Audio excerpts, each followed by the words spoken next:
Boa tarde, doutor Zé Lucas. Boa tarde, Excelência. O senhor, pelo que vi, acabou de ter contato aí com a temática a que será agora submetido por ocasião de sua prova oral, não é verdade? Sim, Excelência. Teve oportunidade de tudo aí, já se informou em relação a tudo. Nós vamos, portanto, doutor Zé Lucas, iniciar a sua inquirição, fazendo-o como de praxe, nesse instante, começando pelo grupo 4. Passo, portanto, a palavra ao grupo. Seja o senhor muito bem-vindo e boa sorte. Obrigado. Boa tarde, doutor Zé Lucas. Boa tarde, Excelência. Nós vamos começar a arguição do grupo 4 e eu inicio com o direito material coletivo. A Lei 12.587 de 2012 dispõe sobre a Lei de Diretrizes da Política Nacional de Mobilidade Urbana. Dentro do que ela prevê, o que o senhor entende por mobilidade urbana? Correto. Excelência, a mobilidade urbana fica a cargo, mormente, do município. Existe previsão específica, num dos incisos do artigo 30 da Constituição Federal, que diz que fica a cargo tanto o licenciamento quanto a realização do transporte urbano. Quanto ao conceito de mobilidade urbana, acredito que, em decorrência das leis ligadas ao microsistema de tutela coletiva e à tutela ambiental, acredito que exista um conceito de interpretação autêntica, ou seja, que a própria lei traga qual o conceito de mobilidade urbana. Por uma questão de honestidade, não me recordo exatamente qual seja o conceito, não obstante, peço vênia para construir o que eu acredito que seja um conceito de mobilidade urbana, no sentido de que seja a possibilidade de livre trânsito com qualidade dos cidadãos dentro de uma determinada metrópole, mormente em cidades conurbadas, como, por exemplo, Belo Horizonte, Contagem, Betim, dentre outras. É necessário que haja, inclusive, a realização de consórcios por parte das autoridades municipais locais e é importante a fiscalização por parte do promotor de justiça, em prol da viabilização da mobilidade. Certo. O senhor sabe dizer, então, se mobilidade se resume ao transporte? Excelência, acredito que não. Acredito que seja um conceito muito mais lato, até em respeito à máxima eficácia dos direitos fundamentais, que abranja não só uma mobilidade física, mas também respeito ao microsistema de tutela de vulneráveis, como, por exemplo, idosos, deficientes, que haja também regramento específico em prol da mobilidade destas pessoas que têm necessidades específicas. Ok. A Lei Nacional de Mobilidade Urbana previu uma exigência de elaboração de planos de mobilidade urbana. A quem compete a elaboração desses planos? O senhor se recorda?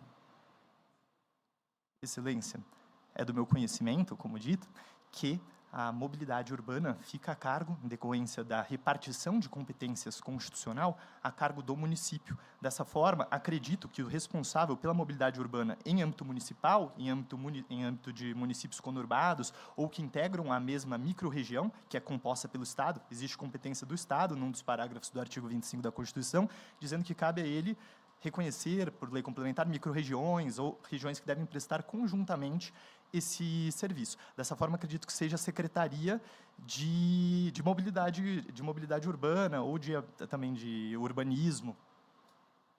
Existe alguma exigência para os municípios em geral, quantidade de habitantes, para que elabore o plano de mobilidade, o senhor se lembra? Excelência, acredito que sim, haja sim uma disposição do número de municípios, até porque é uma tendência do nosso próprio Constituinte de compartimentar, de densificar normativamente o modo de prestação de um determinado serviço a partir do número de habitantes de uma cidade. Por exemplo, existe previsão específica na Constituição Federal do número de vereadores que uma cidade deve ter a partir do número de habitantes. A própria Constituição já regra, não dando espaço de conformidade para o legislador ordinário. Dessa forma, acredito que exista, assim como, por exemplo, o Estatuto da Cidade, necessariamente precisa ter um plano diretor se a cidade tiver mais de 20 mil habitantes. Então, acredito que, em relação a também haja parâmetros específicos em relação à mobilidade urbana, um escalonamento de necessidade de prestação conjunto desse serviço ou, então, de disponibilização de determinadas comodidades de acordo com o número de habitantes. Tá.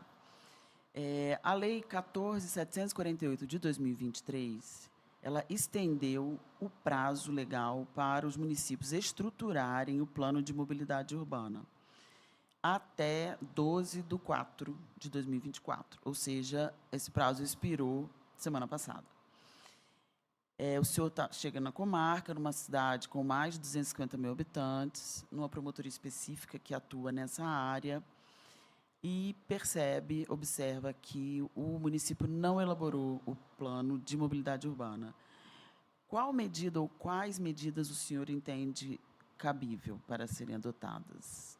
Perfeito, Excelência. Num primeiro momento, apesar de não me lembrar exatamente da disposição da Lei de Mobilidade Urbana, me recordo de que o Estatuto da Cidade já faz referência à questão da necessidade de que municípios, ao melhor juízo, com mais de 500 mil habitantes, precisam ter algum tipo de protocolo integrado para a realização da prestação desse serviço. Então, existe disposição em outros dispositivos legais. Com relação à atribuição, acredito que então seja uma promotoria com atuação em habitação e urbanismo, no caso. Em relação às medidas que eu tomaria como promotor de justiça, primeiramente, em respeito à Política Nacional de Autocomposição do Ministério Público, também à Carta de Brasília e a disposições publicadas pela Corregedoria Geral do Ministério Público em âmbito nacional a respeito do futuro do Ministério Público e o Ministério Público do futuro, no sentido de que sempre que possível, o promotor de justiça deve atuar antes para resolver extrajudicialmente essa contenda. Então, expediria, se possível, uma recomendação, buscaria me reunir com as autoridades municipais com o intuito de viabilizar eventual autocomposição, firmando, se possível, um termo de ajustamento de conduta preliminar, caso fosse possível, acerca de algumas condutas, depois um termo de ajustamento de conduta com aquilo que eu não conseguisse resolver num primeiro momento. Para além, se possível fosse, também instauraria um procedimento administrativo previsto na Resolução 174 do Conselho Nacional do Ministério Público, que dispõe acerca de um determinado procedimento administrativo, para além da notícia de fato, que pode ser instaurado pelo promotor de justiça com o intuito de acompanhar e fiscalizar a execução e implementação de políticas públicas. Então, isso num primeiro momento. Se não fosse possível, em última análise, tomaria as medidas judiciais cabíveis. E qual seria a medida judicial cabível? Perfeito, Excelência. Acredito que, em regra, não se pode, em respeito à doutrina Chevron, doutrina Chenery, em respeito à deferência da reserva de administração, em regra, primeiramente, buscaria de todas as formas deixarem aberto para que a própria prefeitura, em conversa com o legislativo local, resolvesse a questão. Caso não fosse possível, aí manejaria uma ação civil pública com fulcro na própria força normativa da Constituição, no referido inciso que diz respeito, no artigo 30, à realização do implemento do transporte municipal pelo município, e buscaria judicialização, uma ação civil pública com pedido de obrigação de fazer. Ótimo. Existe alguma exigência, o senhor se recorda, legal para que contenha no plano de mobilidade urbana do município para municípios com mais de 250 mil habitantes? Perfeito, Excelência. Eu acredito que, em caso de municípios de 250 mil habitantes, até pela existência, geralmente, de outros municípios próximos, que seja necessário não só um plano municipal de mobilidade, mas que seja um plano holístico, transversal, que vise também aqueles municípios limítrofes ou que estão naquela mesma mesorregião. Ok. E você se recorda se existe alguma previsão de sanção na lei para essa falta, omissão da elaboração do plano de mobilidade urbana?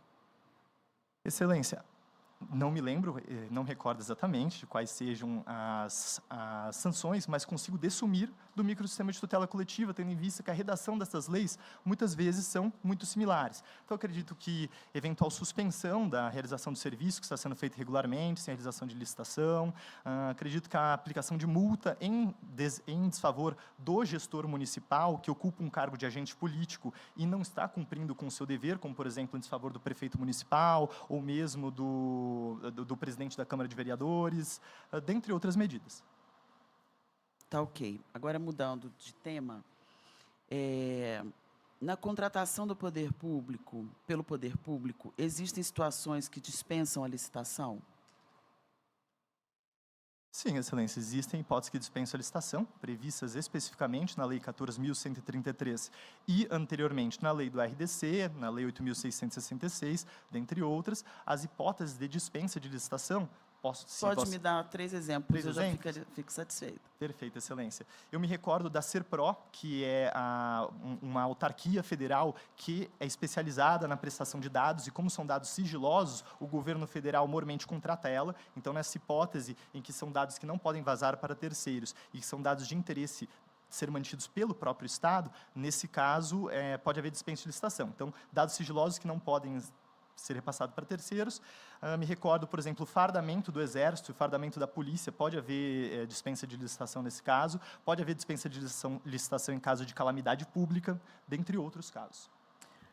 Ok, doutor José Lucas. Eu vou passar a palavra para o Carlos Eduardo para seguir na sua arguição. Agradeço a atenção, excelência. Eu agradeço. Boa tarde, doutor José Lucas, tudo bem? Tudo bem, boa tarde, excelência. Seja bem-vindo. Obrigado. Boa sorte ao senhor. Nós vamos falar de processo coletivo, né? Vou abordar 3 questões com o senhor, com alguns desdobramentos. Bem, vamos falar primeiro da suspensão de segurança. Qual a natureza jurídica da suspensão de segurança? Perfeito. Essa é uma questão de divergência doutrinária, excelência. O STJ tem um entendimento e o STF tem outro. Salvo melhor juízo, o entendimento do STJ é no sentido de que a suspensão de segurança teria natureza política e, dado que os poderes não são estanques, hoje em dia não se compreende mais a tripartição dos poderes numa perspectiva montesquiana, de que cada um só exerce uma função, mas sim de que existem funções atípicas, seria uma função atípica de ato político por parte do presidente do Tribunal de Justiça local. De outro lado, o STF, salvo melhor juízo, entende que seria um caso de um poder jurídico, adstrito às circunstâncias previstas na própria norma da Lei 2016 de 2009. Então, por exemplo, violação da saúde, violação da ordem pública, segurança, dentre outras hipóteses legais. Natureza jurídica processual. Certo, excelência. Natureza jurídica processual. Não acredito que possa ser ou compreendido como recurso, porque para a maior parte da doutrina, recurso tem natureza jurídica de desdobramento de direito de ação, ou seja, é só o desdobramento da mesma relação jurídica, e acredito que parte da doutrina entenda que se trata de uma medida de impugnação autônoma.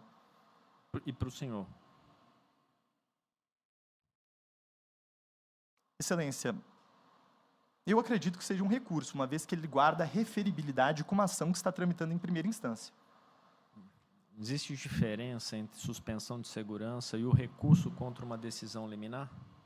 Existe, excelência. O recurso contra uma decisão liminar, em decorrência da própria lei de organização judiciária dos tribunais, será processado perante uma Câmara. No caso do mandado de segurança, perante uma Câmara Civil do Egrégio Tribunal de Justiça de Minas Gerais. A suspensão de segurança, por outro lado, será processada pelo presidente do Tribunal de Justiça local.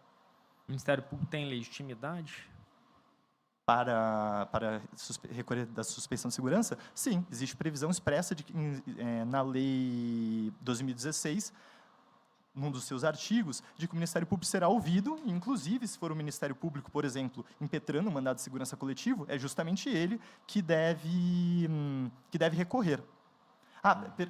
Perdão, excelência. Perdão, Vossa Excelência estava dizendo respeito à suspensão de segurança. Isso. Perdão, retifico. Nesse caso, quem irá requerer a suspensão de segurança é a Fazenda Pública, é a advocacia pública do ente impetrado. E o Ministério Público não tem legitimidade para pedir a suspensão de segurança?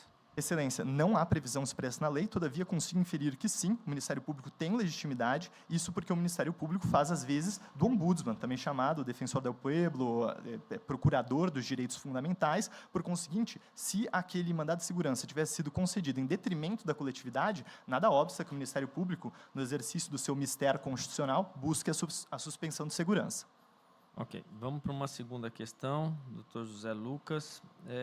No que se refere a um TAC, um termo de ajustamento de conduta firmado no bojo de um inquérito civil. Uma premissa, ele pode ser homologado judicialmente? Ele pode ser homologado judicialmente. Em determinados casos, tem natureza jurídica de negócio jurídico e outros negócios do microsistema de justiça negociada devem, inclusive, como, por exemplo, o NPC, ser homologados judicialmente. Não. Termo de ajustamento de conduta. Perfeito. Ele tem a possibilidade de ser homologado judicialmente. Sim, excelência. Certo? Passa a ser título judicial. Judicial, né? E faz coisa Faz coisa julgada.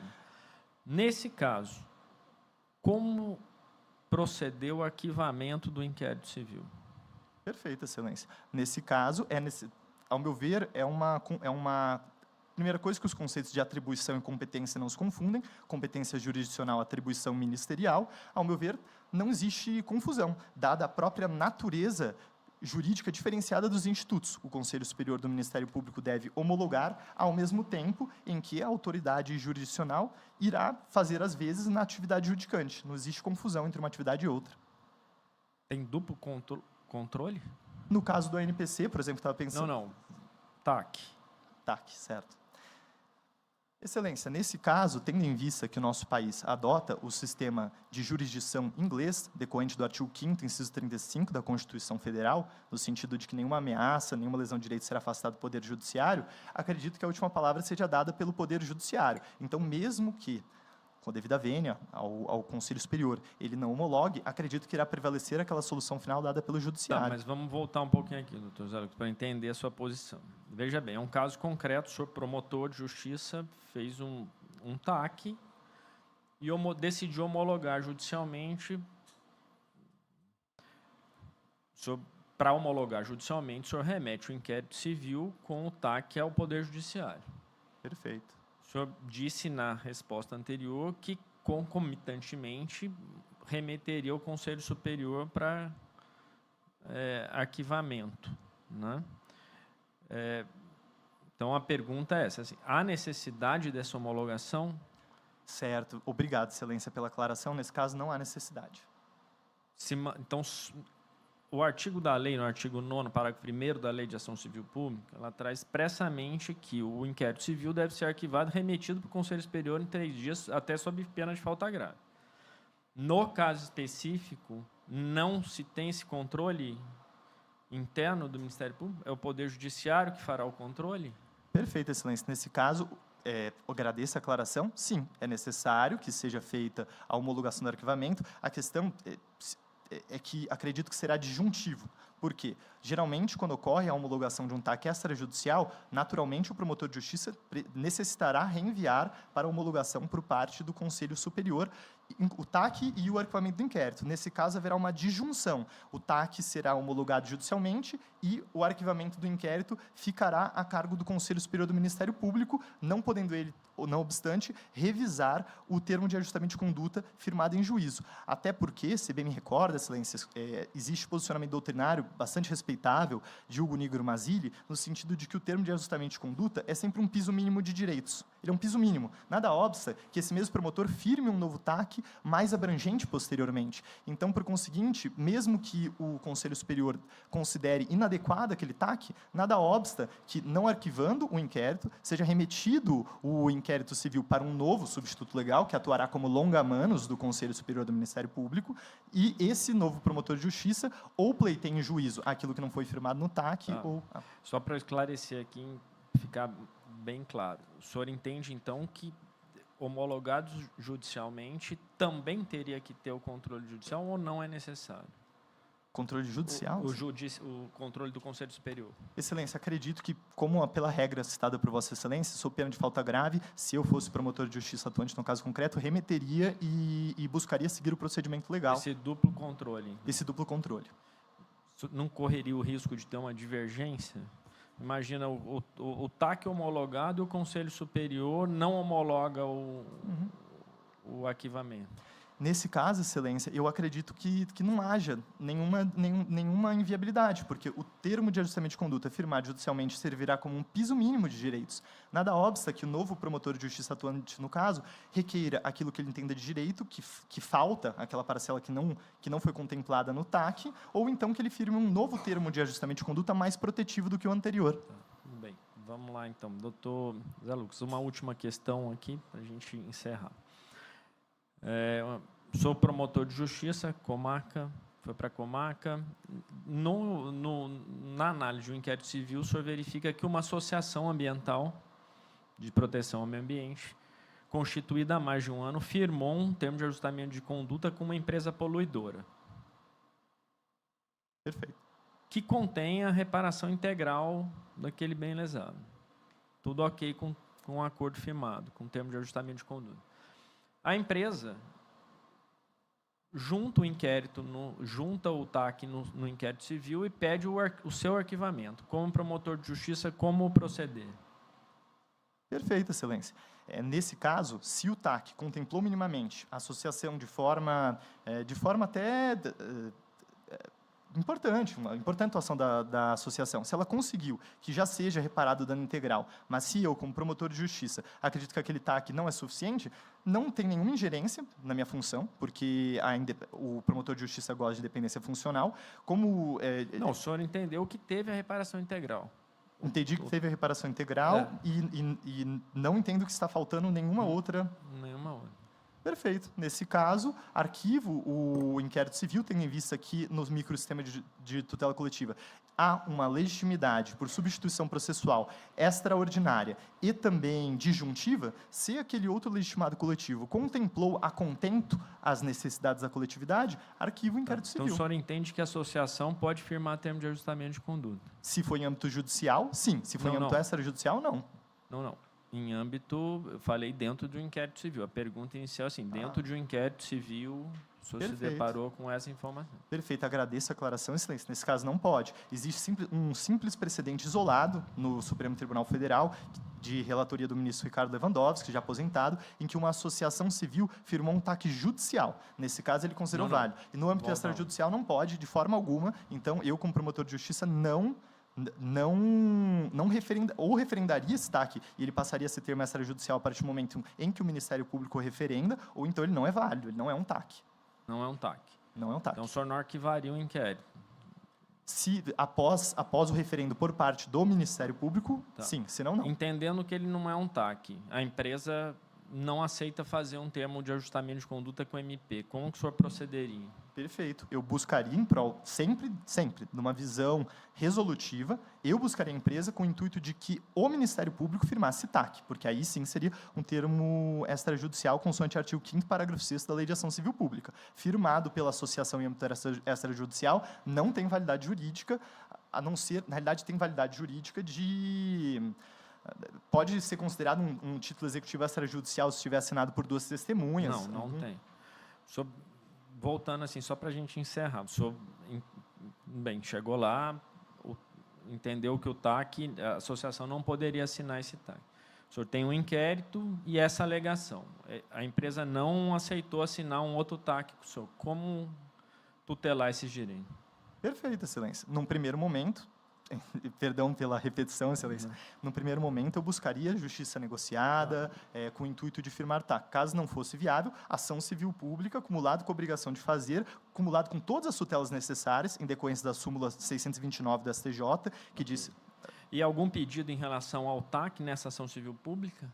Excelência, considerando, se gozasse do respaldo de alguma das hipóteses do 783 do Código de Processo Civil, como título extrajudicial, executaria. Senão, não. Senão, não tem validade nenhuma em prol da coletividade, porque a associação não era uma legitimada a vincular a coletividade naquele caso. O devido processo legal coletivo, ele requer legitimação adequada, certificação adequada, publicidade adequada. Nesse caso, não tem legitimidade adequada, nem representatividade adequada, enquanto critério de aferição dessa legitimação, por conseguinte, não vincula a coletividade.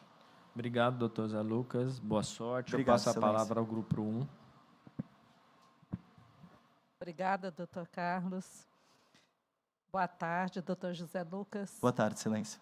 Parabéns, né, por ter chegado Obrigado. até essa etapa do concurso. Boa sorte aqui no restante das arguições. Nós vamos tratar aqui de Programa Estadual de Defesa do Consumidor, PROCON-MG. Primeira pergunta é: em um processo administrativo do PROCON, instaurado contra uma empresa de telefonia por afronta a direito do consumidor previsto no Código de Defesa do Consumidor, a defesa alegou a ocorrência de bis in idem, ao fundamento de que já respondeu a processo administrativo sancionador perante a Anatel, que resultou na aplicação de sanção contra si. Como o senhor analisaria essa alegação na qualidade de promotor de justiça e autoridade administrativa do PROCON? Perfeito, excelência. Se Vossa Excelência me permite fazer uma breve introdução, o o direito dos consumidores figura como um direito fundamental, artigo 5º, inciso 32 da Constituição, e princípio da ordem econômica, artigo 170, inciso 5º da Constituição Federal. O PROCON-MG está incutido no seio do Ministério Público de Minas Gerais, em decorrência de uma lei complementar de 2001, que reformou a Lei Complementar Estadual 34 de 94, prevendo que o PROCON-MG é um órgão de administração do Ministério Público de Minas Gerais, cabendo recurso de suas decisões do promotor de justiça com atribuições em matéria consumerista para um órgão de execução correspondente à Jurdecon, Junta Recursal de Defesa do Consumidor.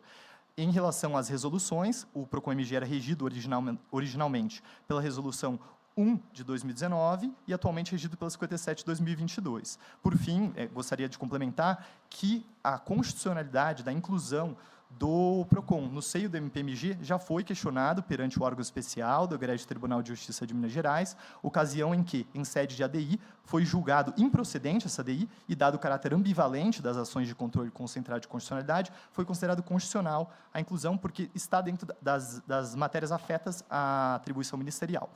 Por fim, em relação especificamente ao caso proposto por Vossa Excelência, no âmbito do direito administrativo sancionador, vigem os princípios da matéria sancionatória em geral, e também o princípio do nebis in idem, a vedação a double jeopardy, inclusive já tratada pelo Supremo Tribunal Federal em diversos precedentes. Tendo em vista que o direito administrativo sancionador é regido pelo princípio da culpabilidade, eu acredito que, infelizmente, assista a razão à empresa e que haja coisa julgada administrativa nesse caso, a não ser que o promotor de justiça com atribuição vislumbre alguma infração a mais, algo que não foi albergado pela coisa julgada administrativa em âmbito federal. Se houver identidade de fato, mas a data da infração for diferente da que foi analisada pelo órgão Anatel, ainda assim o senhor entenderia que haveria o bis in idem? Excelência, apenas para a compreensão, Excelência, por favor, qual dos dois foi anterior? A da Anatel foi anterior. Foi anterior. No processo administrativo que foi instaurado pelo PROCON-MG, e que a defesa alegou já ter sido punida pela Anatel. Excelência, é do meu conhecimento que, em âmbito de direito sancionador, diferente de em âmbito civil, prevalece a primeira coisa julgada, seja no processo criminal, seja no direito administrativo. Então, acredito que já tenha realmente coisa julgada administrativa, e mesmo que o promotor, com atribuição no caso, julgue como autoridade administrativa o segundo caso, prevalece a coisa julgada anteriormente. É diferente da matéria civil, em que foi albergada a teoria de pontos de Miranda, no sentido de que prevalece a segunda coisa julgada. Ok. Vamos para a segunda indagação. Verificando, em processo administrativo do PROCON, que foi comprovada a prática de infração leve, pode o promotor de justiça, como autoridade administrativa do PROCON, aplicar uma pena de advertência em substituição à pena de multa? Excelência, acredito que haja vedação. Existe previsão de multa, advertência, interdição de estabelecimento, todas essas medidas da autoridade administrativa estão previstas no próprio Código de Defesa do Consumidor. No caso de uma infração leve,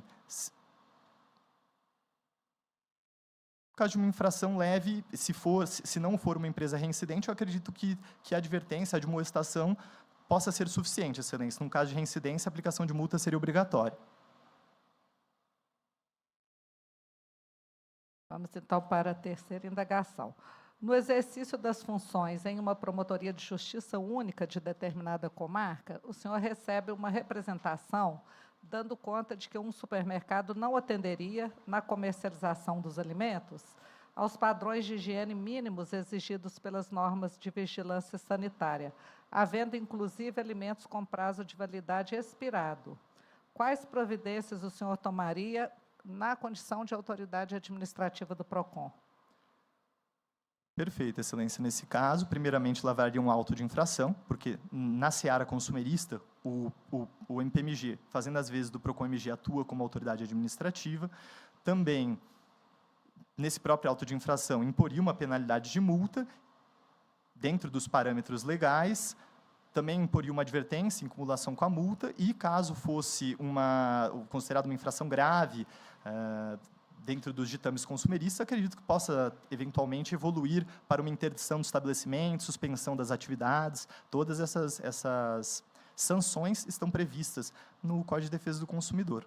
E os alimentos que estão lá colocados para comercialização sem atender os padrões exigidos pelas normas de vigilância sanitária, como ficaria? Perfeito, Excelência. Acredito que seja uma hipótese legal de apreensão desses alimentos em decorrência do fato de que eles estão lesando a ordem consumerista. Estou satisfeita, muito obrigada. Passo agora para a doutora Nívia, colega aqui do Grupo 1. Obrigado, Boa Excelência. sorte.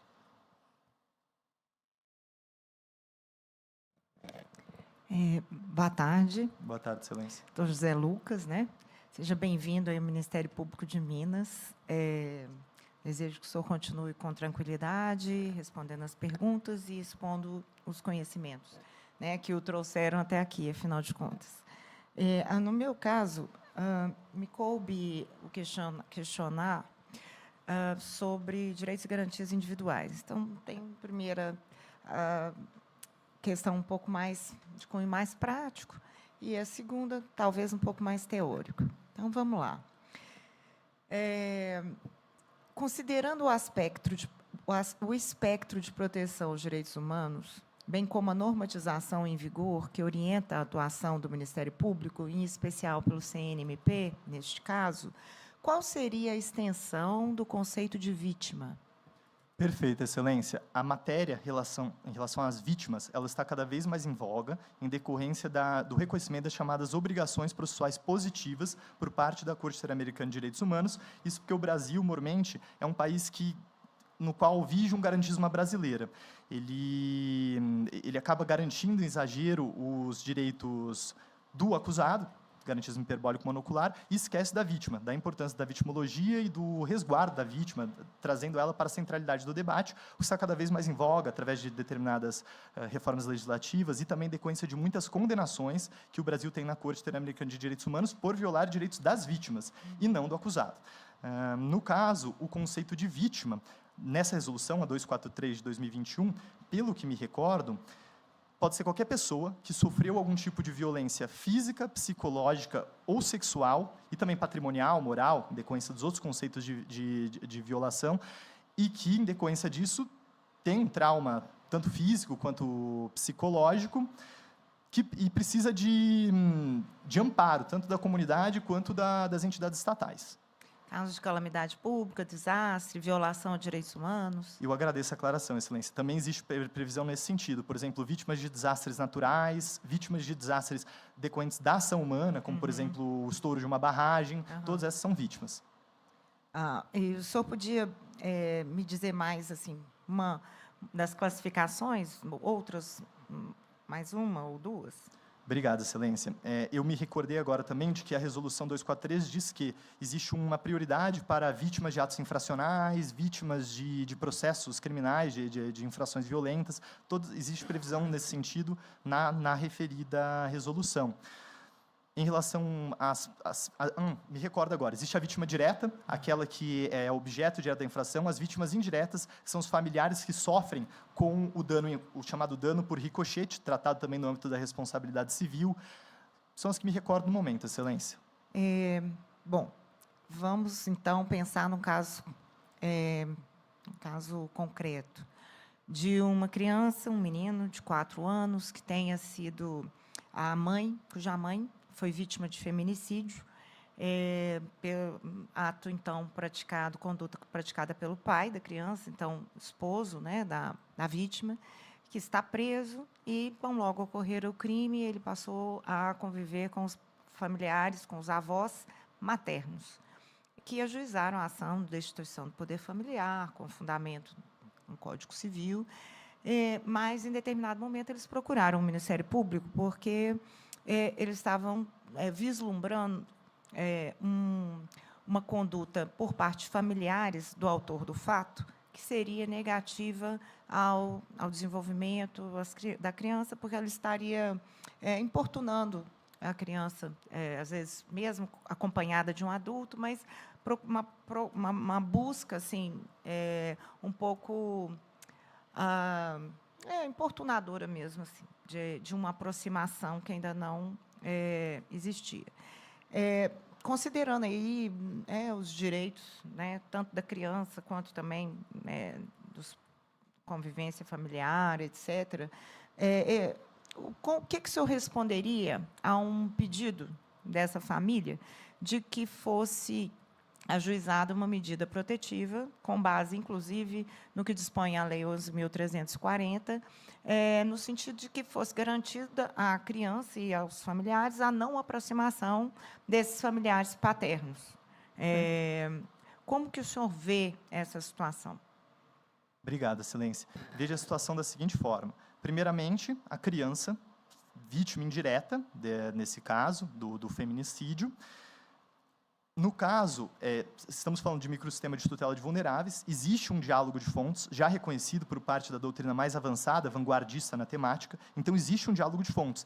Lei Maria da Penha, Lei 11.340, a 13.431, que trata da escuta especializada e do depoimento especial da criança, Estatuto do Idoso, Estatuto do Deficiente, além de estarem albergados pelo microsistema de tutela coletiva, é possível falar em um microsistema dentro do microsistema, no caso, o microsistema de tutela de vulneráveis. Como primeira medida, no caso, chega a minha promotoria, é uma notícia de fato, instaura a notícia de fato, evoluiria, de acordo com a Resolução 3 de 2009 do MPMG, para um procedimento administrativo de tutela de interesses individuais indisponíveis, tendo em vista que não é tutela coletiva nesse caso, mas se tratam de interesses afetos à tutela ministerial. Buscaria, num primeiro momento, coligir informações para averiguar a veracidade das informações, com o intuito de não atuar de forma temerária em âmbito judicial, e, posteriormente, quanto à aplicação da Lei Maria da Penha, acredito que seja perfeitamente cabível a sua aplicação, em decorrência do diálogo de fontes, buscaria a medida protetiva como pré-cautelar em prol dessa criança. Ok, doutor Lucas, agora nós vamos para a segunda questão. E eu gostaria que o senhor conceituasse, ou desse um exemplo também, para apontasse, em que consiste, né, o princípio da razoabilidade aplicado aos direitos fundamentais. Aí, depois, como um exemplo, é uma pergunta que não é tão complexa, não precisa se alongar, mas eu gostaria de um exemplo concreto. Perfeito, vou tentar ser sintético, Excelência. Diferente do princípio da proporcionalidade e da razoabilidade, se dá em decorrência da origem. Proporcionalidade é muito mais complexa, é um instrumental de interpretação hermenêutico do Tribunal Constitucional Alemão e suas sub-regras. Não vou me estender porque não é esse o objeto. A razoabilidade, por sua vez, vem do direito anglo-americano e está ligada ao devido processo legal substancial, ou seja, o juiz precisa tomar, tanto o juiz quanto o promotor de justiça, o sistema de justiça em geral, ele precisa tomar posições razoáveis diante dos problemas. Precisa haver um parâmetro de razoabilidade. Então, razoabilidade aplicada a direitos humanos, acredito que, se Vossa Excelência me permite o exemplo, a concessão do artigo 5º, inciso 8º da Constituição Federal, das obrigações alternativas por parte de alguém que se nega a cumprir uma determinada obrigação pública. Então, se Vossa Excelência me permite, acredito que seja o exemplo de um funcionário público que seja praticante do judaísmo. Ele tem o direito ao trabalho, nesse caso. Apesar de ter o direito do trabalho, para os judeus, o Shabat, que vai do alvorecer da sexta até o alvorecer do sábado, ele é um dia santo. Vamos supor que esse funcionário público ele tem uma carga horária que vai da 1 da tarde às 9 da noite. Nesse caso, ele tem o direito, porque é razoável que, na sexta-feira, ele faça o horário de trabalho das 8 da manhã às 5 da tarde, antes do anoitecer, com o intuito de... Ele está cumprindo uma obrigação de forma alternativa e é razoável a prestação que ele requer. A segunda parte da pergunta e as duas são interrelacionadas, essa segunda parte tem dois conceitos que eu queria que o senhor interrelacionasse, que são a proteção do conteúdo essencial dos direitos fundamentais e a garantia dupla. Vossa Excelência pode repetir, por favor?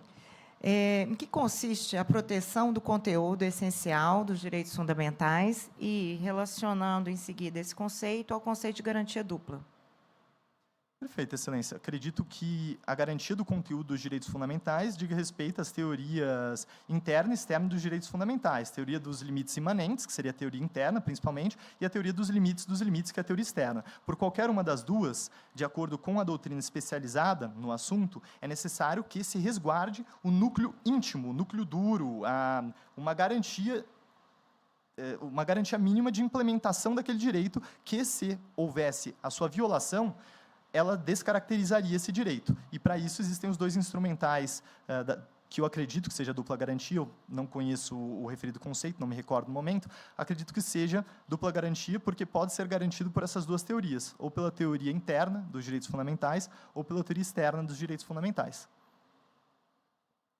Ok, então, doutor José Lucas, desejo ao senhor boa sorte no restante do certame. Excelência, acredito que a teoria da dupla garantia diga respeito ao âmbito de responsabilidade civil do Estado, em que há uma garantia por parte do funcionário público, não sei se estou me equivocando, mas existe a garantia do cidadão, que pode demandar direto do Estado, e existe a garantia do funcionário público, com o intuito de que ele possa exercer livremente suas funções, de que ele não seja responsabilizado diretamente, o Estado pode ter o regresso. Se bem me recordo, não sei se era exatamente essa dupla garantia, mas essa teoria do artigo 37, parágrafo 6º, de responsabilidade, segundo a teoria do risco administrativo, também é chamada de dupla garantia. Pois não. Então, eu agradeço pelas respostas, desejo ao senhor boa sorte no restante do certame. Muito obrigada.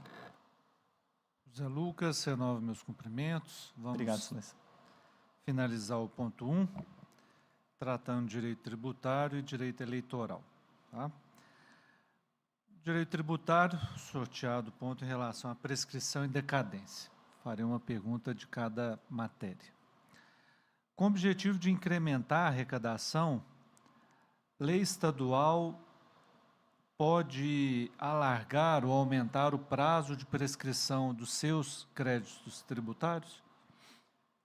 Excelência, a matéria de prescrição e decadência, ela diz respeito ao direito, a uma das reservas do artigo 146 da Constituição Federal. Isso porque é reservada a lei complementar, enquanto conceito kelseniano de ordens jurídicas totais e parciais, no caso uma ordem jurídica total, nacional, é reservada a lei complementar a estipulação de dirimências de conflitos tributários, normas gerais de direito tributário e limitação do poder de tributar. No caso, a prescrição é uma forma de limitação do poder de tributar e, ao mesmo tempo, é uma norma geral. Então, ao meu ver, ela é estipulada pela lei complementar, na realidade, é uma lei ordinária que foi recepcionada como complementar, que é o Código Tributário Nacional, Lei 5.172 de 66. No caso, eu acredito que não possa o Estado ou o município estipular um prazo diferente, porque se trata de uma norma reservada à lei complementar. Ok. Então, agora, a matéria de decadência. Seguinte pergunta, doutor José Lucas. Há alguma relação entre o prazo de decadência e as modalidades de lançamento do crédito tributário? Sim, Excelência, há uma relação direta, principalmente extraída dos artigos 150, parágrafo 4º, e do 173, inciso 1º.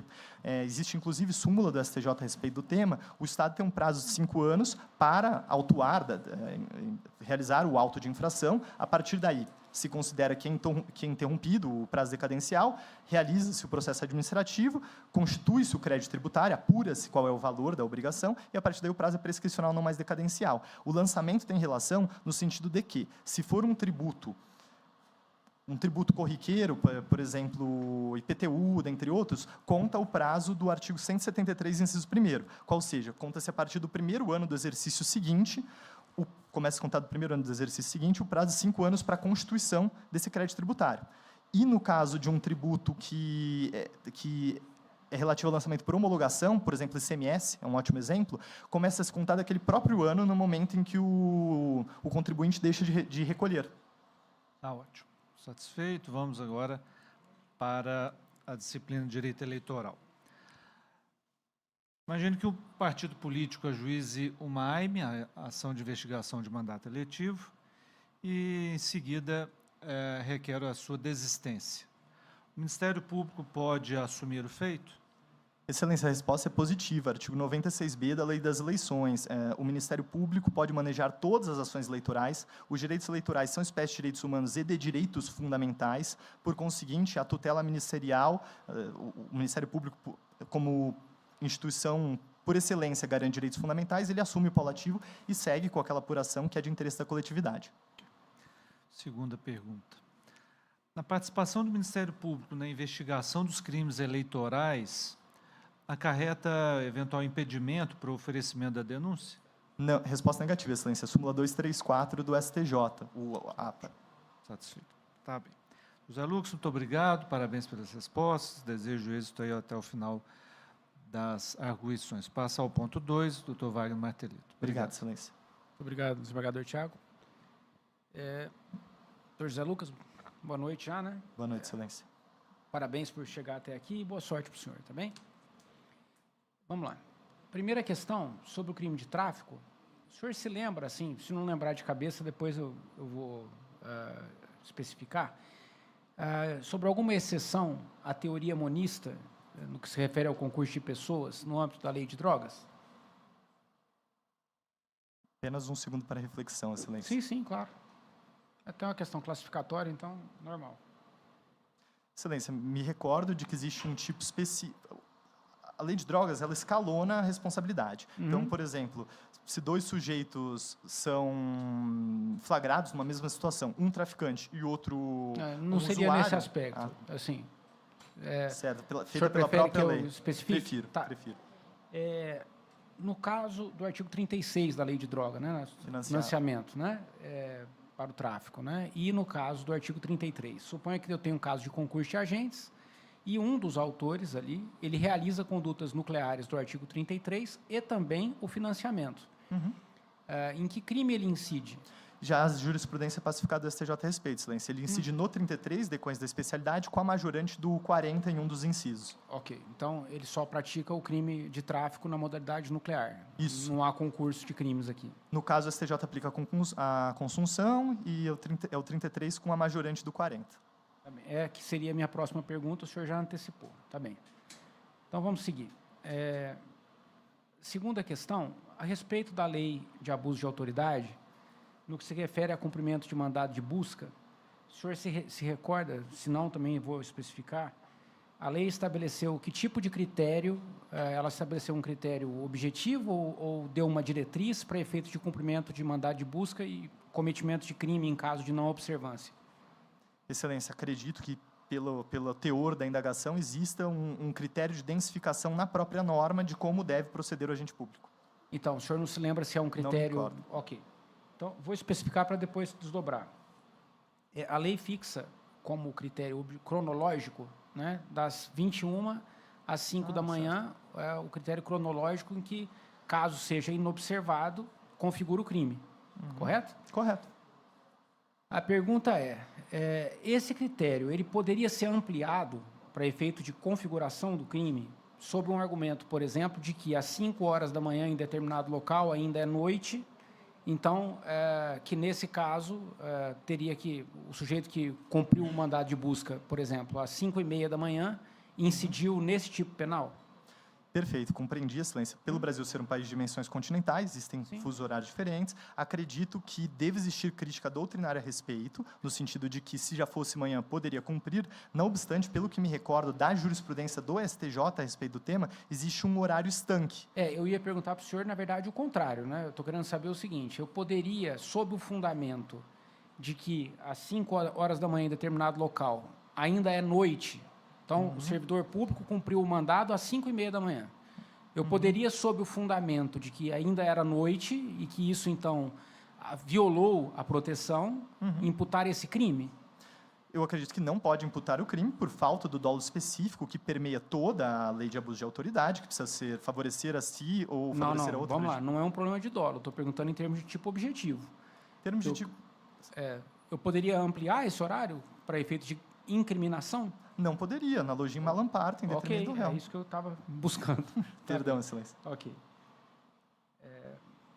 Vamos para a terceira questão, já estou satisfeito com a resposta. Imagine um caso em que 2 pessoas em concurso decidem matar um terceiro, né? Então, você tem lá o Pedro, que está armado, se ajustou com o João para matar o José. O Pedro chega junto ao João, entrega a arma para ele e diz, João, quer saber? Não vamos fazer isso não, vamos desistir disso, não vamos praticar esse fato. O Pedro pega a arma e atira e mata o José. Certo. É possível atribuir responsabilidade ao João e a que título, em caso afirmativo ou negativo?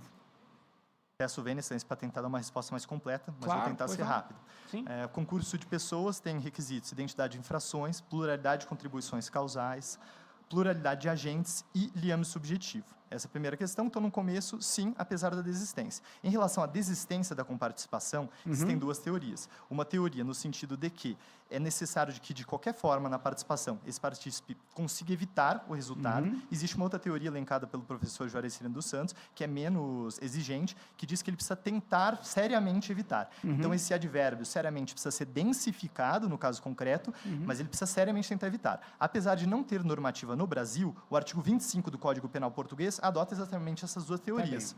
E, enfim, nesse caso, então, ele não tentou seriamente, ao meu ver. Nem tentou seriamente, nem conseguiu evitar. Então, ele responde sim. Tá, então, mesmo que ele tivesse tentado seriamente, agora eu já estou perguntando na interpretação do senhor. O senhor citou a divergência doutrinária ou algumas teorias no âmbito desse aspecto, né?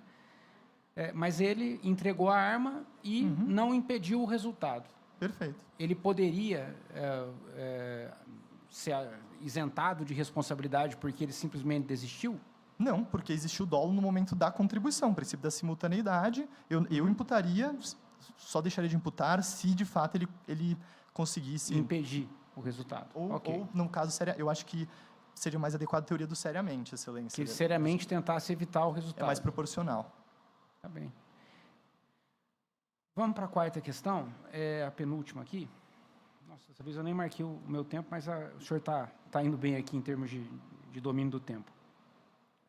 Suponha uma situação de erro de proibição.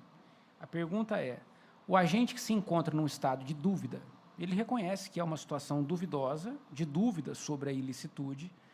O que eu indago ao senhor é o seguinte, basta a dúvida, se ele tem dúvida sobre a ilicitude, eu já não estou mais no âmbito do erro de proibição, o erro de proibição fica afastado pela dúvida, ou, mesmo na dúvida sobre a ilicitude, eu ainda preciso verificar outros aspectos para afastar o erro de proibição. Excelência, eu peço para dar uma resposta completa em relação a essa questão também. Para a teoria dominante, no caso, como é potencial consciência da ilicitude. Essa, aliás, é uma das evoluções do finalismo em relação ao neocantismo. Então, no caso, ele já tinha, se ele está em dúvida, ele tem o potencial do saber. Se ele não buscou o saber, é imputável a ele porque ele descumpriu então, a confissão. Então, a dúvida já afasta por si só o erro, nesse aspecto. Para essa teoria dominante, sim. Okay. Mas existe um trabalho de mestrado de Alaor Leite, que é um trabalho, um primor a respeito do tema, em que ele diz que, se há dúvida, não há conhecimento, porque são dois conceitos antagônicos. De acordo com essa teoria, que não é a dominante, a dúvida sempre incorreria em erro, e daí seria necessário aferir se esse erro é vencível ou invencível a partir dos critérios da informação. Primeiro, se o agente buscou se informar. Segundo, se o Estado propiciou meios de que aquele agente tomasse conhecimento. Perfeito. Então, o senhor citou as duas teorias. No âmbito, então, dessa segunda, a dúvida por si não afastaria o erro. Segundo essa segunda teoria, excelência, eu sempre estaria em erro de proibição ou vencível ou invencível. Perfeito. Muito bem. Vamos para a última. No plano da imputação objetiva, aqui é uma questão prática, tá? Eu queria mais que o senhor tentasse identificar o que seria, no âmbito da discussão da imputação objetiva, o que estaria envolvido nesse problema, tá? É mais sobre isso. Então, eu tenho lá um caminhoneiro que está trafegando com um caminhão com a lanterna traseira queimada. Um guarda rodoviário para esse caminhoneiro, coloca uma lanterna vermelha de visualização, de sinalização do local, e diz para o caminhoneiro, o senhor vai embora, para naquele próximo posto que tem ali para consertar essa lanterna, e vai liberar o caminhoneiro. Aí ele pega e retira essa sinalização que ele tinha colocado. Nesse momento, há uma colisão com uma vítima fatal. O caminhão ainda não tinha saído, correto? Eu pergunto, sobre o caminhoneiro, qual é a discussão que poderia haver no âmbito da imputação objetiva aqui? Perfeito, excelência. Esse é um caso clássico da doutrina alemã, se bem me recordo. Nesse caso, o caminhoneiro não responde, está no primeiro âmbito da imputação, criação de um risco juridicamente desaprovado. No caso, apesar do caminhoneiro ter criado um risco e ter descumprido um dever objetivo de cuidado, a partir do momento em que o terceiro assume a responsabilidade em relação a esse risco, já está no âmbito de responsabilidade alheia. O caminhoneiro não responde. O senhor deu, então, uma definição correta, no sentido da teoria da imputação objetiva, no âmbito da exclusão da responsabilidade, porque caiu na esfera de responsabilidade alheia.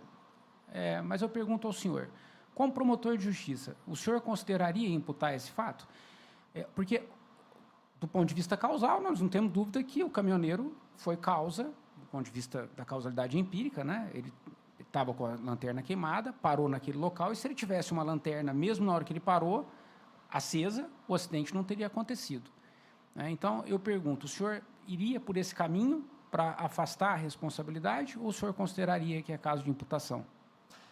Excelência, é necessário que o agente esteja realizando o risco proibido no momento da realização do resultado. No caso, há um descompasso, porque apesar dele ter criado esse risco juridicamente desaprovado anteriormente, no momento que o risco se realiza, não é mais responsabilidade dele. Então, é um rompimento do nexo de risco.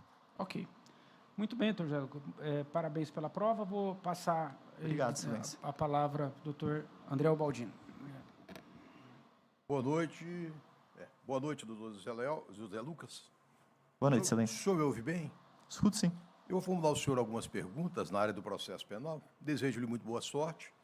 Oriento a que, eventualmente, não ouvindo ou não entendendo algo que eu diga, peça para repetir, esclarecer, até que o senhor saiba exatamente qual é o conteúdo sobre o qual eu lhe formularei indagações, ok? Perfeito, obrigado, excelência. Bom, em cumprimento aí ao que está no programa, eu gostaria que o senhor me respondesse algumas indagações, a começar por aspectos processuais relativos à lei de tóxicos. O primeiro deles diz respeito à previsão pela lei de tóxicos de que se produza um laudo preliminar. E aí eu gostaria de saber do senhor, inicialmente, a que fim se destina esse laudo.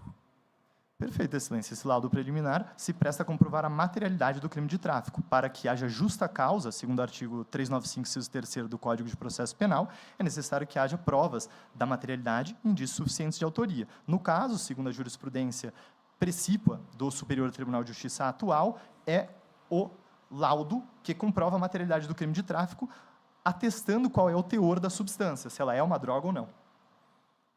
Eu estou me referindo ao laudo preliminar. O senhor também?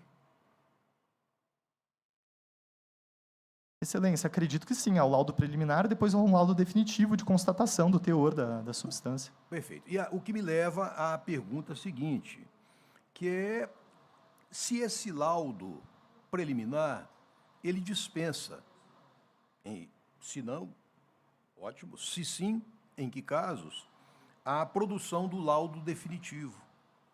Perfeito, excelência. Em regra, seguindo o estrito cumprimento da lei, mas as leis precisam ser passíveis de interpretação pelo judiciário, seguindo primeiramente a lei. Segundo a lei, não poderia dispensar, seria necessária a realização de um laudo definitivo em âmbito judicial posteriormente. Não obstante, em prol da proporcionalidade e da não realização de chicana processual, da instrumentalidade das formas e do fim ao qual se propõe o processo, ao processo penal. No caso, se o laudo preliminar atesta com a mesma idoneidade que um laudo definitivo, o teor da droga ele é um laudo idôneo, realizado por perito, muitas vezes houve antecipação do contraditório, pode ser uma prova antecipada. Nesse caso, o laudo preliminar se presta, sim, a servir como prova para fins de condenação pelo crime de tráfico. Perfeito. Ainda nesse ponto, eu gostaria de indagar ao senhor se seria possível ou não a condenação por crime de tráfico sem a existência de laudo. Perfeito, excelência. Essa é uma questão controvertida. A jurisprudência do Superior Tribunal de Justiça mormente caminha no sentido de que, sim, seria estritamente necessário o laudo. Não obstante, não desconheço determinados precedentes do Superior Tribunal de Justiça que condenaram, sim. Por exemplo, um sujeito que chefia o tráfico numa determinada região a partir de dentro da cadeia. Nesse caso, muitas vezes, através de uma interceptação telefônica, existe prova cabal da realização do tráfico, em decorrência do reconhecimento dos elementos migratórios, nesse caso é uma prova cautelar, com base no artigo 155 do Código de Processo Penal, ela pode servir para um édito condenatório, porque é uma prova cautelar, elemento migratório, apesar de produzida no âmbito do inquérito policial, ela pode servir para um édito condenatório posterior. Mesmo que não haja apreensão de substância alguma, que aí ele possa ser vinculado. É isso que o senhor quer dizer? Excelência, é que, no sentido de que a jurisprudência do Superior Tribunal de Justiça não admite, mas existem precedentes isolados, principalmente do ano de 2019, que admitiam, até então, a condenação por tráfico a despeito de não ter sido apreendida a mercadoria ilícita, nesse caso. Perfeito. Eu gostaria de indagar do senhor, o juiz, ao proferir a sentença em crime de tóxicos, se ele deve respeitar, eventualmente, disposições que, eventualmente, existiriam específicas na lei de tóxicos relativamente a penas pecuniárias ou, se diversamente, as regras que a regem, ou que as regem, são as regras gerais do Código Penal brasileiro. Vossa Excelência, por favor, poderia repetir? Claro, sem problema algum. O juiz, ao proferir a sentença em crime de tóxicos, ele vai fixar uma pena de multa. A minha indagação é se, ao fazê-lo, deverá o juiz respeitar os critérios previstos no Código Penal para a fixação de pena de multa, ou se, ao revés, existiriam na lei de tóxicos disposições específicas. Essa é a questão preliminar que eu lanço. Obrigado, Excelência. A resposta é positiva no sentido de que deve-se aplicar os critérios específicos da lei de tóxicos. A lei de tóxicos, em decorrência dela visar principalmente a ratio da lei, enfrentar o crime organizado, ela tem penas de dias-multa muito altas. Por exemplo, crime de tráfico, salvo melhor juízo, no preceito secundário, ele começa com 500 dias-multa. Então, tendo em vista que ela visa punir o grande traficante e desmantelar o crime organizado, ela tem preceitos próprios. Não segue a fixação em dias-multa do Código Penal. Pelo que me recordo, existem disposições específicas na lei de tóxicos. Apenas nesse aspecto ou existiriam outros aspectos quaisquer em que existiriam peculiaridades na lei de tóxicos? Excelência, eu me recordo de que, por exemplo, no Código Penal, existe previsão de que, em regra, o dia-multa será fixado em 1/30 do salário mínimo mensal e ele é escalonado e pode subir até 5 vezes o valor do salário mínimo por dia-multa. Pelo que me recordo, a lei de tóxicos ela tem disposições diferentes. O número de salários mínimos, o número de vezes que pode multiplicar é muito maior, o padrão de fixação do dia-multa também é diferente, todos os padrões são diferentes. Não obstante, não me recordo exatamente das frações da lei de drogas, mas me recordo que existem frações específicas. Perfeito. Agora nós vamos conversar um pouco sobre júri. Eu gostaria de saber se o senhor considera possível, e em caso positivo, em que hipótese, ou em que hipóteses, conforme o caso, que o juiz sumariante, ao pronunciar o acusado de crime doloso contra a vida, enviando-o, portanto, para julgamento pelo júri, possa deixar de pronunciá-lo, ou seja, de mandá-lo para o júri, também em crime apontado na denúncia como conexo. Posto em outros termos, para lhe facilitar o raciocínio, me parece razoável. A denúncia ofertada faz referência a 2 crimes praticados em conexão, um dos quais, um crime doloso contra a vida, outro não doloso contra a vida. O juiz sumariante pronuncia o acusado pelo crime doloso contra a vida, mas entende de subtrair aos jurados a apreciação da outra infração penal. Existiria a possibilidade que o juiz o fizesse, e, em caso positivo, em que situação? Perfeito, Excelência, eu agradeço. No caso, acredito que sim, porque ao final do juízo sumariante, o douto magistrado pode pronunciar uma decisão de pronúncia, de absolvição sumária, de impronúncia ou desclassificação do delito. No caso, ele pode plenamente desclassificar o delito e, por expressa previsão legal em relação ao juízo sumariante, ele remeterá os autos em relação a esse delito à vara criminal comum. Nesse caso, esse crime não pode ser conexo com o principal, porque senão esse magistrado estaria incorrendo numa incoerência lógica, tendo em vista que, se é conexo, deve ser julgado pelo júri. A competência do júri, que é uma competência constitucional, iria atrair o julgamento do crime conexo para plenário. No caso, se o crime não fosse conexo, nesse caso, acredito que é plenamente possível a desclassificação, e o promotor de justiça, nesse caso, ele teria de recorrer, o juiz, na prática, está reconhecendo a sua incompetência parcialmente para o julgamento daquele crime. Então, acredito que seja cabível um rese, um recurso em sentido estrito, com base no 581, inciso 2º do Código de Processo Penal. Deixa eu ver se eu entendi bem. O juiz poderia, então, subtrair a apreciação do júri o crime apontado conexo por não tê-lo por conexo? Por não considerá-lo conexo? Por não tê-lo por conexo. Se ele reconhecesse a conexão, ele não poderia se miscuir, porque cabe ao Tribunal Popular, ao Conselho de Sentença, julgar. Nesse caso, ele estaria usurpando a competência do júri, se fosse um crime conexo. Se não fosse crime conexo, não vejo nenhum embargo, Excelência, de que ele desclassificasse e remetesse para a vara criminal comum. Alguma outra hipótese que lhe ocorra?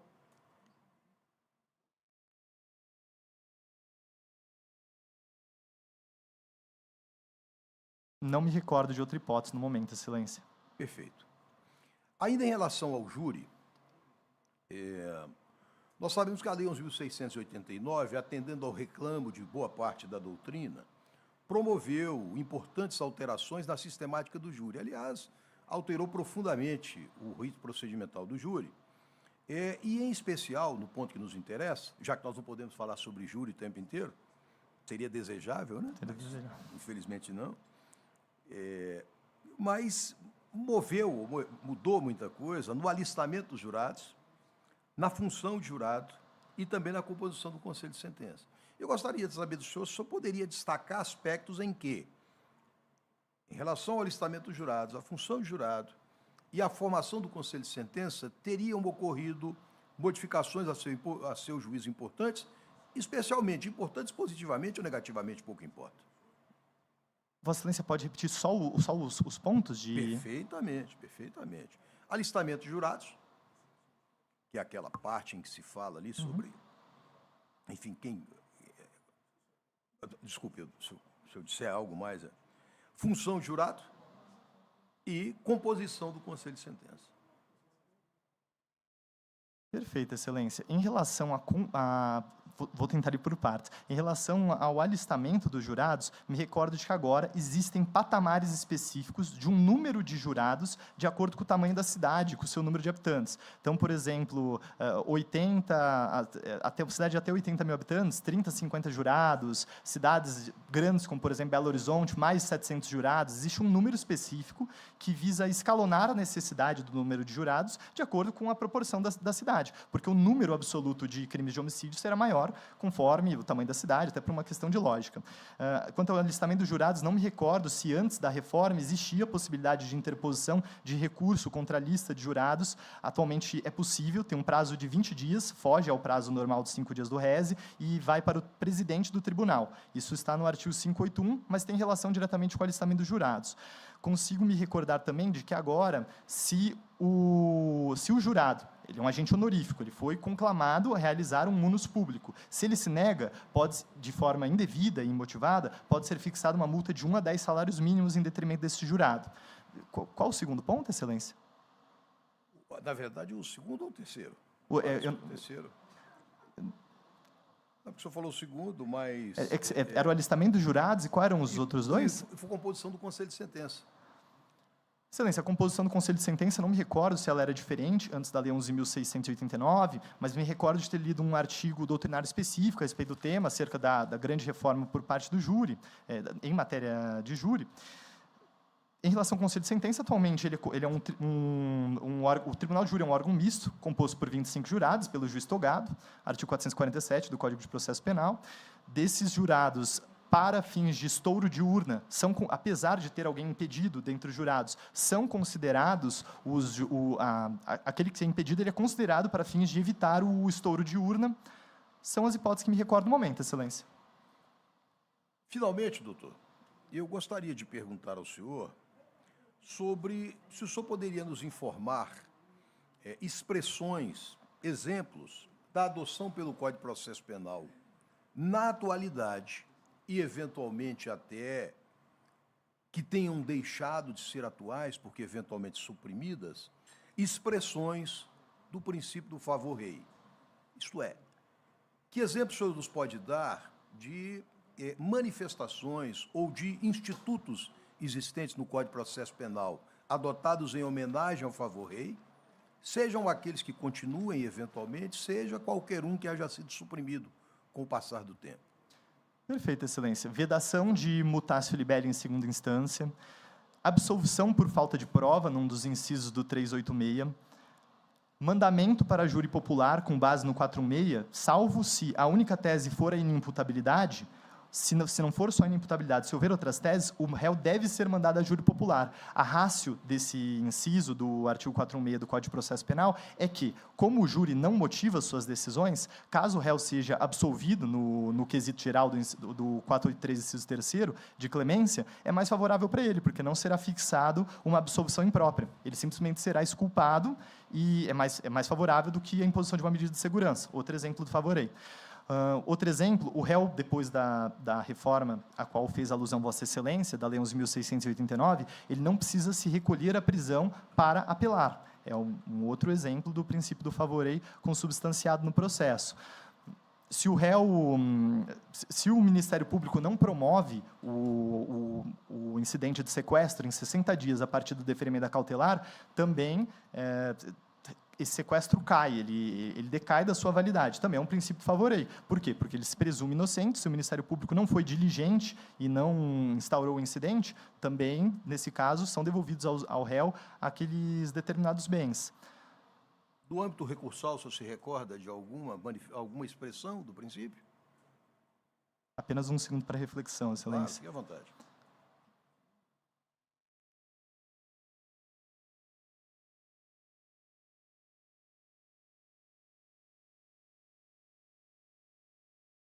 Me recordo, Excelência, no caso, por exemplo, de julgamento de embargo de divergência, embargo de nulidade, é um recurso que só cabe à defesa, em âmbito do tribunal. Então, por exemplo, se os eminentes desembargadores de uma Câmara Criminal do TJMG, se eles decidem, os três, em relação ao tema, cabe embargos de nulidade, embargos de divergência por parte do réu. O Ministério Público não pode. Agora, recentemente, salvo melhor juízo, há 15 dias, 30 dias, houve também uma reforma no Código de Processo Penal, foi incutido um novo, acho que é o artigo 600, próximo do artigo 610, no sentido de que se o julgamento está empatado, no caso, se concede a favor do réu. Ou seja, se uma turma de 5 ministros do STJ, 2 votaram a favor, 2 votaram contra, esse réu será solto, será a decisão proferida a favor deles. E também me recordo que, recentemente, foi incutido no Código de Processo Penal o habeas corpus coletivo, que já era reconhecido há muito tempo pela jurisprudência e agora está positivado no artigo 647-A. E em relação a algum que haja existido e haja sido suprimido? O senhor deu exemplos aí, inclusive, de recente introdução de disposições, de institutos no processo penal brasileiro em obediência ao princípio favorei. Eu gostaria de saber se, embora obediente ao princípio favorei, se teria havido algum instituto suprimido.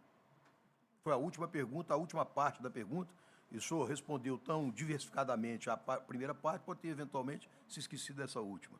Perdão, Excelência, vou buscar responder.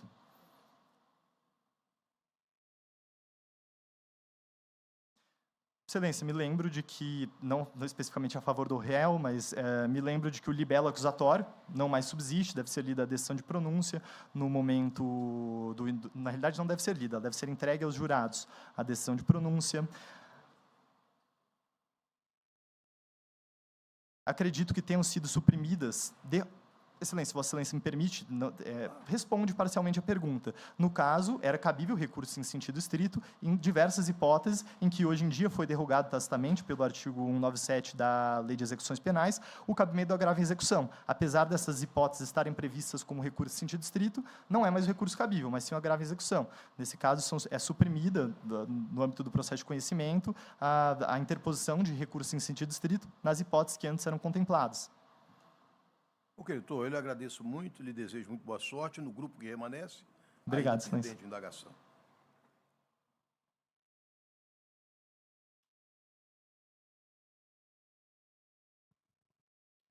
Doutor Zé Lucas, boa noite. Boa noite, Excelência. Prazer estar aqui com o senhor. Doutor Zé Lucas,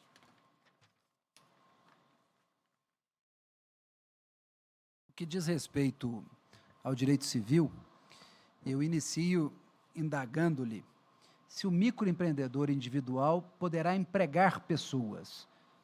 Perfeito, Excelência. Pode sim empregar pessoas, isso porque o conceito de sociedade e o conceito de elemento de empresa não se confundem, podendo existir disjuntivamente. Então, no caso, o microempreendedor individual, apesar de ele não possuir uma sociedade, ele exerce atividade empresária, uma atividade econômica organizada. Por conseguinte, é perfeitamente possível que, no exercício de sua profissão, ele empregue outras pessoas, porque ele é um empreendedor e não, por exemplo, um advogado ou um médico, que daí ele estaria exercendo uma atividade de natureza de ânimo sócio e que não pode ter elemento de empresa. Doutor, e há uma limitação de número de empregados para que não se descaracterize o microempreendedor individual?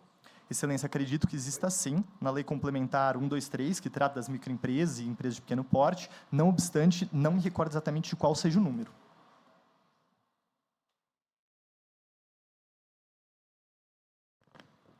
Excelência, quando mais de uma pessoa se disser possuidora de uma coisa, nessa disputa, quem deverá permanecer na posse a priori? Perfeito, Excelência. Nosso código adota excepcionalmente a teoria subjetiva da posse, de Zavni, e, principalmente, a teoria objetiva da posse, de Ehring. Por conseguinte, aplicando a teoria precípua, a posse deve ser mantida com aquele que a detém, porque ele está exteriorizando a posse enquanto um poder de fato. Doutor, quais são as hipóteses de cessação da incapacidade de menores? Perfeito, Excelência. Estão previstas no começo do Código Civil, emancipação, quando ele constitui economia própria, quando ele passa num concurso público, dentre outras. Eu preciso das outras. Das outras. Um segundo para eu busque rememorar, Excelência. Fique à vontade, viu? Tem todo o tempo do mundo. Fique tranquilo. Vamos lá, o senhor já me disse emancipação. Acabou citando aí a Constituição de Economia Constituição de própria, Economia própria. quando ele é aprovado num determinado... Faltam 3. Faltam 3.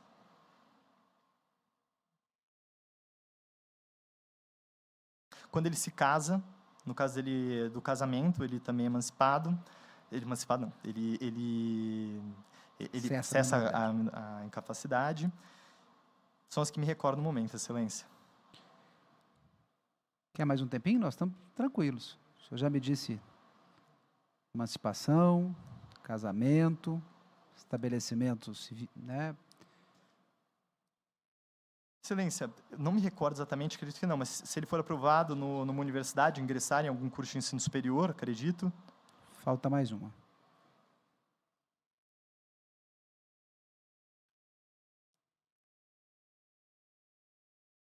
Não me recordo, Excelência. Perfeito.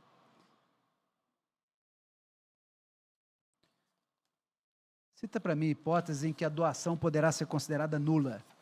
Perfeito, Excelência. O ministro Edson Fachin, em âmbito doutrinário, ele tem muitas contribuições no sentido de dignificação no âmbito do direito civil, especificamente respeito aos princípios da eticidade e da socialidade. Com isso, se desenvolve aquilo que a doutrina denomina de estatuto jurídico do patrimônio mínimo e institutos jurídicos do direito civil e processual civil ligados a esse estatuto jurídico do patrimônio mínimo, como, por exemplo, o caso de impenhorabilidade, artigo 833 do Código de Processo Civil, bem de família, e, no caso, doação nula, acredito que... hipóteses de ingratidão podem nulificar ou pelo menos revogar posteriormente, e também doação inoficiosa, no caso em que aquele autor da herança dispõe de forma indevida de mais de 50% do seu patrimônio em prol de um herdeiro ou de alguém que seja o seu favorito, rompendo assim com a legítima dos demais herdeiros. Ok. Qual a consequência para o herdeiro que sonega bens da herança que estejam em seu poder? Ele precisa levar a colação. Se ele sonegar, ele incide na pena de sonegados. Será necessário que o outro legitimado ou o Ministério Público, se ele intervir por haver incapaz na demanda, ele promova a ação de sonegados com o intuito de reaver esse bem. Esse bem, o herdeiro que sonegou perde o bem, ele perde totalmente o direito ao bem. E esse bem será repartido entre os outros herdeiros no âmbito do inventário. Ok, muito obrigado, estou satisfeito, parabéns. Muito obrigado, Excelência. Doutor Zé Lucas, tudo bem? Tudo bem, boa noite, Vamos finalizar aqui, boa noite. Vamos finalizar com o processo civil. Vamos dar início aqui, falar no ponto sorteado sobre execução e outras medidas aqui. Qual a diferença entre o arresto como providência cautelar e o arresto realizado no processo de execução? Perfeito, Excelência. O arresto é uma espécie de medida cautelar que visa... decorrência da própria... É uma tutela de um provimento de natureza cautelar, porque ele não tem finalidade em si, ele guarda a referibilidade, qual seja, alcançar o patrimônio do devedor. No caso do processo de conhecimento, ele visa cautelar que haja bens suficientes para garantir uma futura execução, que hajam bens suficientes para satisfazer o interesse do credor, que está com medo, com receio justo de dilapidação do patrimônio por parte do devedor. O arresto no âmbito de execução, ele visa... Ele também tem essa garantia de patrimonialidade, mas, se bem me recordo, Excelência, ele decorre como como uma medida natural no caso do devedor não se apresentar nem oferecer bens à penhora. Então, por exemplo, no caso, o oficial de justiça cita o devedor no âmbito da execução do procedimento específico, salvo melhor juízo no artigo 828 do Código de Processo Civil, e caso ele não localize esse devedor, ele já realiza a penhora dos bens com o intuito de satisfazer o direito do exequente. Atuando como interveniente, o MP pode requerer medida executiva urgente, mesmo antes da citação do executado? Perfeitamente, Excelência. O nosso Código de Processo Civil, na sistemática atual, não resta mais ação cautelar. Os provimentos de tutela, para garantir a efetividade da jurisdição, são prestados no bojo do próprio processo principal ou de execução, e o Ministério Público, no exercício do seu munus público em defesa da coletividade, pode manejar as tutelas na forma prevista no Código de Processo Civil. O senhor pode me sugerir um exemplo? Posso sim, Excelência. Na seara do direito de família. Posso sim, Excelência. No caso, por exemplo, o sujeito ele é um devedor contumaz de alimentos e, no caso, ele não paga, mas ele sabidamente tem patrimônio, um fato notório, e ele não paga os alimentos devidos a seu filho. No caso da ex-cônjuge virago, da ex-cônjuge desse provedor, desse alimentante, no caso, ela pode vir ao Ministério Público, dizer que está sem condições no momento. O Ministério Público já interviria, de qualquer forma, na demanda como interveniente obrigatório, que tem interesse incapaz. O Ministério Público pode pedir averbação premonitória, no caso, a averbação premonitória não. Pode requerer a hipoteca judiciária, no caso de já ter havido um provimento jurisdicional de primeira instância.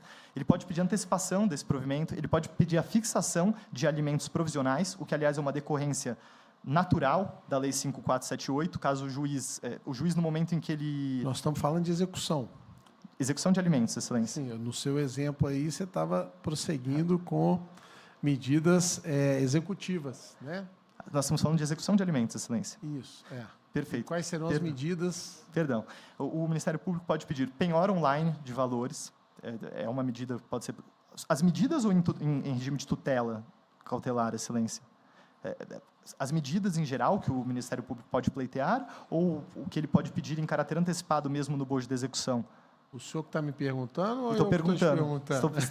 É que eu não entendi a pergunta, desculpa, Excelência. O senhor disse que sim, que poderia solicitar medidas executivas, como interveniente, etc. E eu pedi um exemplo na área de família. Ah, perfeito. Perdão, antes Excelência. da citação do executado. Perfeito, Excelência. Nesse caso, pode requerer penhora online de valores, mesmo se demonstrar que ele está dilapidando o seu patrimônio. O promotor de justiça pode também requerer diligências Renajude, Infojude, para saber se esse devedor ele declara bens à Receita Federal ou se ele tem automóveis em seu nome, dentre outras medidas. Ok, doutor Zé Lucas, vamos prosseguir. Em determinada ação de execução de alimentos, o executado alega, em defesa, a impenhorabilidade do bem de família. A parte exequente insiste na penhora, alegando que se trata de bem excessivamente luxuoso ou supérfluo. O juiz abre vista ao senhor, como membro do Ministério Público. Como é que o senhor se manifestaria? Trata-se de uma execução de alimentos. O executado alega em defesa a impenhorabilidade do bem de família. A parte exequente reitera o pedido de penhora, alegando que se trata de um bem excessivamente luxuoso, supérfluo. Obrigado pela aclaração, Excelência. Consigo inferir que, no caso, é uma exceção da impenhorabilidade do bem de família, num dos incisos do artigo 3º da Lei 8.009, então poderia penhorar de qualquer forma, porque a dívida é de alimentos, então já é uma exceção à impenhorabilidade. Para além, o fato de o bem ser luxuoso viabiliza que ele seja alienado em juízo, que ainda se resguarde, se acautele parte dos valores para que excedam o valor exequendo e que esse devedor compre um novo bem, já que se trata de um bem luxuoso. O MP tem legitimidade para promover o processo de execução no caso de título extrajudicial oriundo de decisão do Tribunal de Contas? A resposta é negativa, Excelência. Essa questão já foi avaliada pelos tribunais superiores, ocasião em que entenderam que o Ministério Público, enquanto ombudsman, procurador de direitos fundamentais, ele deve atuar numa função contramajoritária de tutela de direitos fundamentais. A execução da multa deve ser feita pela advocacia pública do ente federado que foi lesado e que houve imputação do débito por parte do Tribunal de Contas. Teria diferença tratando de ressarcimento ao erário e ou do pagamento de multa punitiva de natureza administrativa nesse caso? Excelência, eu acredito que a resposta se mantenha no sentido de que a jurisprudência dos tribunais superiores diz que é incumbência da advocacia pública. Ok, doutor Zé Lucas, para a gente finalizar aqui, o MP firma um TAC em determinado caso. Mesmo com esse título, ele pode promover uma ação de conhecimento? Pode pedir sim. até uma liminar com base nesse TAC? Pode sim, Excelência. No caso, o termo de ajustamento de conduta, segundo a doutrina específica a respeito do tema, ele sempre consubstancia um piso mínimo de direitos. Então, nada obsta que, em decorrência do decurso do tempo, principalmente em matéria ambiental, princípio da precaução, depois se descobre elementos novos, o Ministério Público busque, por exemplo, firmar um novo TAC e esse devedor, esse infrator, ele não queira firmar um TAC novo. Nesse caso, o Ministério Público pode ingressar em juízo, alegando o descobrimento de informações novas lesivas ao meio ambiente, ou então ele pode pleitear em juízo aquilo que entender que não foi albergado pelo TAC anterior. Mas só nesse caso de fato superveniente ou o CPC teria normativo para isso? Você se recorda? Apenas um segundo para reflexão, Excelência. Tranquilo, toma uma aguinha.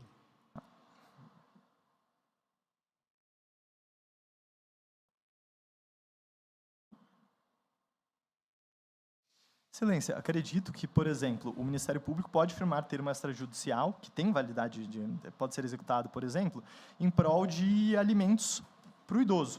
Já passa a gozar como título extrajudicial desde o momento em que o Ministério Público firma. Tem previsão nesse sentido na lei, no Estatuto do Idoso.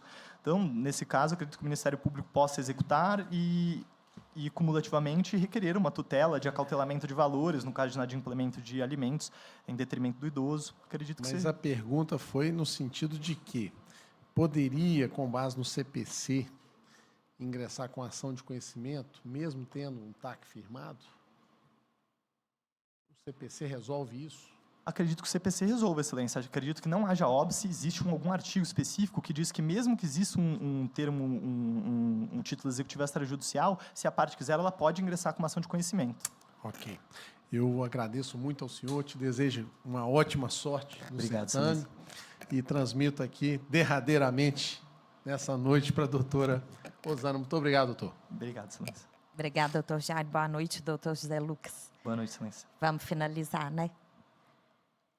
De acordo com a jurisprudência do STJ, em regra, como que se dá a recorribilidade da decisão interlocutória em relação à instrução probatória? Excelência, se for no âmbito de uma ação civil pública, pode haver a interposição de agravo de instrumento, dado o diálogo do microsistema, existe a previsão de agravo de instrumento na Lei de Ação Popular, o sistema dialoga, cabe também na Lei de Ação Civil Pública. Se for uma ação de conhecimento por rito comum, de acordo com o próprio CPC, nesse caso, dada a taxatividade mitigada do agravo, mesmo com a taxatividade mitigada do agravo, não me recordo de hipótese de cabimento pela jurisprudência de agravo em face da instrução. Daí, nesse caso, se fosse um processo comum, seria necessário suscitar como preliminar de apelação. Como preliminar de apelação, seria necessário antes ter ocorrido o protesto à época no momento em que foi proferida a decisão ou não? Protesto de título, Excelência? Não. Protesto, né? Como ir resignação. Acredito que não, Excelência. Se dessume da atual sistemática do Código de Processo Civil, que se não é agravável aquela decisão, o próprio artigo 1009, num de seus parágrafos, diz que cabe a preliminar de apelação. Não é necessário esse protesto. Tanto em relação à apelação própria, quanto em relação à apelação adesiva? Excelência, as hipóteses de cabimento da apelação adesiva só se darão no caso de interposição de um recurso pela outra parte adesivamente recorre. Eu não me recordo de uma distinção feita pela norma, Excelência. Acredito que em ambos os casos seja possível suscitar como preliminar de apelação. Como matéria de contrarrazões, caberia? Caberia, pelo que me recorda, Excelência, no âmbito do processo civil, é possível a realização de um pedido contraposto, desde que se trate de matéria de ordem pública e algumas hipóteses, no bojo das contrarrazões de apelação. E mandado de segurança? Excelência, não existe sistemática específica na Lei de Mandado de Segurança, Lei 2016, pelo que me recordo. Não obstante, o Código de Processo Civil se aplica supletivamente às regras que não existem sistemática própria no pleito civil lato sensu. A Lei do Mandado de Segurança trata de um remédio constitucional do pleito civil lato sensu, então acredito que se aplique a mesma lógica supletivamente à norma. Obrigada, eu estou satisfeita. Eu devolvo a palavra ao presidente. Parece que o senhor já foi inquirido pelos 4 grupos, né?